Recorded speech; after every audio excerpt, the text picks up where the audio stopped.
So what's up? Magandang umaga. Isang maulang umaga sa inyong lahat mga kamanok. Hindi ko alam kung naririnig nyo ng maayos yung aking mga sinasabi kasi at this moment of time, napakalakas ng ulan dito sa aking lugar. Pero syempre dahil sa nabasa ko sa comment section, yung isang katanungan, okay? So sasagutin natin yung katanungan sa comment section na gusto niyang ipatapik kasi napanood niya yung ating review sa mga suplemento at vitamina na ginagamit natin o ibinibigay natin sa ating mga manok. So nagkaroon siya ng isang request na baka daw po pwede nating hindi naman po pwedeng sabihin natin i-unbox So bigyan lang natin ng review yung dalawang suplemento kung alin ba talaga sa dalawang yon ang maayos na ibigay sa ating mga alaga. So ang katanungan ito ay galing kay nasaan na yon? Galing kay Marco Busel. Ayan. So, ang tanong ni Marco, Idol, pwede bang bigyan mo naman ng vlog yung Thiabex at Complexor? Ayan. So, ito po ay mga injectable supplements mga kamanok na po pwede nating ibigay sa ating mga alaga. Sila po ay maayos at magagandang vitamina na atin pong ibinibigay sa kanila kapag ka nangangailangan ng katawan ang ating mga manok. For example, sila ay mga payat, sila ay mga putlain, sila ay hindi ganun kagagana kumain. So, baka kailangan nila ng mga injectable supplements para po masuportahan ang growth development ng isang manok. So, ngayon sa video ito, yun ang ating pag-uusapan. So, bago natin simulan to mga kamanok, isa lang ang hinihiling ko, if ever na gusto po ninyo yung ganito klase ng video, ganito klase ng usapin pagdating sa pagmamanok, don't forget to click the subscribe button at i-like nyo po ang ating video ito. Malaki na pong may tutulong yan sa ating channel. Okay? So mga kamanok, unahin muna po natin ang tinatawag na Thiabex. Ito pong Thiabex na to ay isang dietary supplement na ibinibigay natin through injectable, okay, sa muscular part ng ating mga alaga. Pag sinabing intramuscular, dito po sa dibdib ng ating mga manok or tinatawag na breast muscle.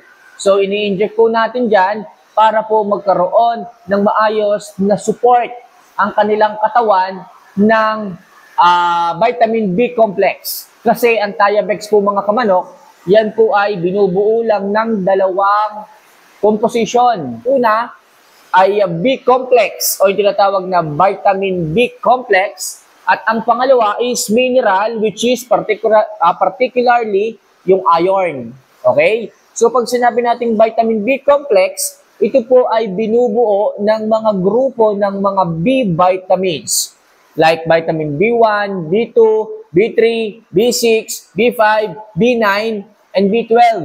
Okay? So yan po yung mga B vitamins na nakakatulong sa sistema ng ating mga manok para po masuportahan ang magandang sirkulasyon ng red blood cell, unong dugo sa loob ng sistema ng ating mga manok. Kapag po kasi kulang ng mga B vitamins ang sistema ng isang manok, mapapansin nyo po, madalas po siyang natutulog, pumipikit, namumutla, at wala siyang ganang kumain at wala siyang ganang kumilos. Pag sinabing kumilos, wala siyang ganang maglakad-lakad, wala siyang sigla sa madaling sabi mga kamanok. Yan po ang palatandaan na ang isang manok ay kulang sa mga B vitamins, which is dapat nagbibigay kayo ng mga B complex na ganyan. Kung nakikita nyo inyong mga manok ay mga namumutla. So napakagandang support, okay, ng B complex sa katawan ng ating mga manok. So, dyan sa B-complex na yan, nandyan po yung tinatawag na thiamine, pyridoxine, nandyan din yung tinatawag na riboflavin. Sila po yung tumutulong sa ating mga alaga para mapaganda nga po ang sirkulasyon ng dugo. Okay? So, sa pagkakaalam ko, yung tinatawag na riboflavin mga kamanok, yan po yung tumutulong para po maging healthy yung bone structure ng ating mga manok. Di ba pagka nag-breeding kayo, pagka nagpapisa kayo ng itlog, may makikita kayong mga crooks na daliri. Okay? Minsan, may mga kabig na ganyan, o kaya mga nakaganyan. So, hindi balansyado. Si riboflavin po, yan po yung mineral na kulang sa sistema ng isang manok, sa sistema ng isang inahin kung bakit po lumalabas yung mga crooks na daliri. Kulang po sila sa mga B vitamins na yan. Okay? So, kulang siya sa riboflavin na tumutulong upang ma-form ng maayos yung kanilang mga daliri. Kaya mga kamanok, alam nyo na ang gagawin. Kung ang nakikita nyo yung mga sisiw na lumalabas doon sa mga papisahan ninyo, maganda kung matutukoy ninyo kung aling inahin yon, magbigay agad kayo ng B-complex. Okay? Para magandang sirkulasyon ng dugo ng inahin at wala nang lumabas pa ng mga crooks na daliri na ganyan ng mga sisiw. So, dun po nagsisimula ang mga defective na mga sisiw kapag kayo ay nag-breed. Kaya mahalaga mga kamanok, maayos ang sirkulasyon ng dugo, maayos ang bitaminang na ibibigay, hindi sobra, hindi kulang, tama po mga kamanok. Okay? So, yung unang composition na meron si Thiabex is yun nga po, B-complex. Yung pangalawa naman is si iron. Okay? Ito yung mga minerals na ibibigay ni Thiabex, especially yung iron. Yung iron naman po mga kamanok, siya rin po yung in charge upang maging maganda ang pasok ng dugo o yung production ng dugo sa loob ng sistema ng ating mga manok. Kaya po may iwasan yung pagkakaroon nila ng anemia, pamumutla nila, at saka yung gana nila sa pagkain, manunumbalik. Okay? So yun lang po, yun lang po mga kamanok ang composition nitong si Thiabex. So vitamin B complex, at saka si mineral which is si iron. So, dun pa lang makikita nyo na yung mga manok ninyo gumaganda ang hipo kasi nagbibuild siya ng muscle, magandang sirkulasyon ng dugo, at the same time, hindi sila namumutla, hindi sila nagkaka-anemia. Okay? So, sana malinaw tayo dyan mga kamanok ha. Ang Thiabex is focus on red blood cell. Pinapaganda niya ang sirkulasyon ng dugo ng isang manok. So, let us proceed kay Complexor. Si Complexor naman is also a dietary supplement, injectable supplements na ating ibibigay sa ating mga manok. Ano ba ang kagandahan nitong Complexor? So, ito po ay nagtataglay din ng dalawang komposisyon.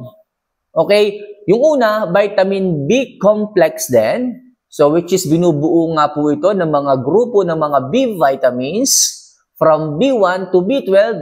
Yan po ang nilalaman. Pinapaganda rin po niya ang sirkulasyon ng dugo ng ating mga manok. Simula sa kanyang kung anumang body parts, papasok sa puso, ilalabas, ipapump, paikot-ikot lang po, pinapaganda po niya ang sirkulasyon ng dugo. Dahil nga po present ang iba't ibang B vitamins sa loob nitong Complexor.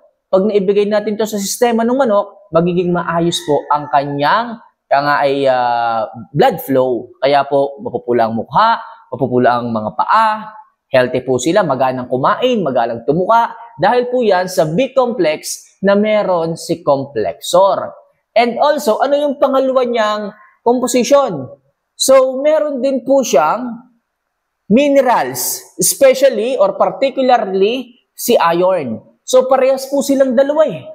Okay, yun po yung taglay nila pareho. Si vitamin B complex at si iron, which is, gaya nga nasabi ko sa inyo kanina, parehas po silang gumagampan sa magandang sirkulasyon ng dugo sa loob ng sistema ng manok. So, hindi nila hinahayaang mamutla, mamayat, mawala ng gana, okay, maging tamad yung ating mga manok. So, talagang ganga nila i-produce sila ng red blood cell para ang manok natin magano kumain, maganda ang pangangatawan, mapupula ang mukha, healthy at masigla. So yun po mga kamanok ang tinataglay ni Complexor na parehas na meron sa dalawang suplementong ito. Kaya kung ano man ang inyong gustong ibigay sa inyong mga alaga, wala akong masasabi, wala akong tulak kabigin eh. Parehas sila ng composition at hindi po natin po pwedeng yung isa ay kulang sa ganito o ganyan dahil nga po sa parehas sila ng composition, maaari po natin silang ibigay. Kung hindi available to, bakit hindi ito? At kung hindi naman to available, pwede naman din pong ito. So parehas po sila ng composition kaya po parehas silang maganda na ibigay sa ating mga manok. So paano ang pagbibigay nito sa ating mga alaga? So ganun pa rin mga kamanok. So, pwede kayong magbigay dyan kung maintenance, pwedeng 2 times a month, pwede po yan. pwede pong after nyong magpurga, so magbigay kayo. Okay, pagka kayo ay nag-priming, magbigay kayo nito. Okay, mas makakatulong po yan para mas madaling ma-absorb ng ating mga alagang mga manok ang nutrients na ibinibigay natin sa pagkain. Tandaan nyo mga kamanok hindi po yung mismong injectable supplements ang nagbibigay ng sustansya sa katawan para bumulto. Lagi po yung kukuha ng nutrients sa pagkain at hindi sa suplemento. Tatandaan nyo ang suplemento ay pang-alalay lamang. Pero napakalaki po ng pinagkukunan ng nutrients is sa pagkain pa rin. Tatandaan nyo mga kamanok yan. Huwag kayong magdidepende palagi sa mga injectable supplements, sa mga vitamins na orals para bumulto ang inyong mga manok. Alalay lang po sila, gabay lang po sila.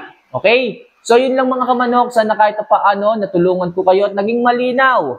Okay, sa inyong isipan kung ano ba talaga ang maaaring maidulot na maganda, maayos, benepisyo ng mga suplementong nabanggit. So, kung meron man din kayong gustong ipatopic or pag-usapan, ilagay nyo lang yan sa comment section mga kamanok. So, gaya ni Marcos, gagawin ko rin yan ng video. So, paano? See you for our next vlog. Mahal ko po kayo. Paalam.